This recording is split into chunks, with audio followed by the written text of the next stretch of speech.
ये कैसे हो सकता है कि उनके अपने जीवन में बेबी नहीं था, लेकिन फिर भी उनको यकीन था, उनको मालूम था कि यहोवा परमेश्वर ही एकमात्र और सच्चा परमेश्वर है।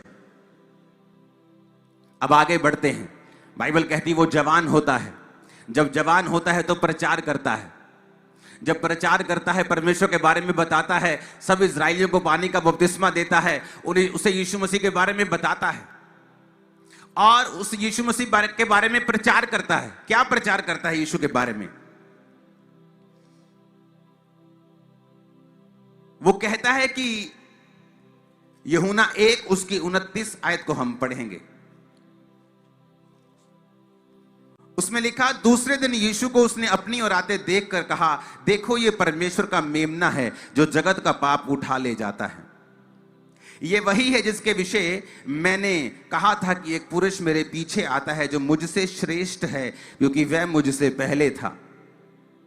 अब यूहन्ना बपतिस्मा देने वाला जब यीशु मसीह को अपनी ओर आते हुए देखता है तो क्या कहता है कि देखो ये परमेश्वर का मेमना है जो जगत के पाप को उठा के लेके जाता है। ये वही है जैसे जिसके विषय मैंने कहा था कि एक पुरुष मेरे पीछे आता है। पीछे मतलब क्या? मेरे बाद, क्योंकि यीशु मसीह का जन्म यूहन्ना के बाद में हुआ। वो 6 महीने की प्रेग्नेंट थी जब मरियम उसकी मम्मी 6 महीने की प्रेग्नेंट थी यूहन्ना से, जब उसकी मम्मी उसके पास गई थी। जीसस की मम्मी मरियम उसके पास गई थी। अब उसने कहा मुझसे श्रेष्ठ है क्योंकि वो मेरे पीछे आता है, क्योंकि वह मुझसे पहले था। अब मुझसे पहले उसने क्यों कहा?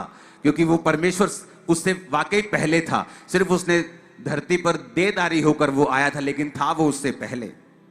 यूहन्ना ने गवाही दी, मैंने आत्मा को कबूतर के समान आकाश से उतरते देखा है और वो उस पर ठहर गया।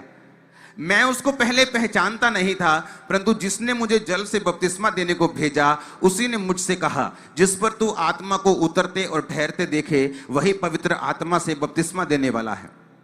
यूहन्ना ने कहा मैं पहचानता तो नहीं था, मुझे नहीं मालूम था, लेकिन परमेश्वर ने जिसने मुझे इस बुलाहट में बुलाया है उसने मुझे कहा, जिस पर तू पवित्र आत्मा को उतरता और ठहरता देखेगा वही मसीह होगा।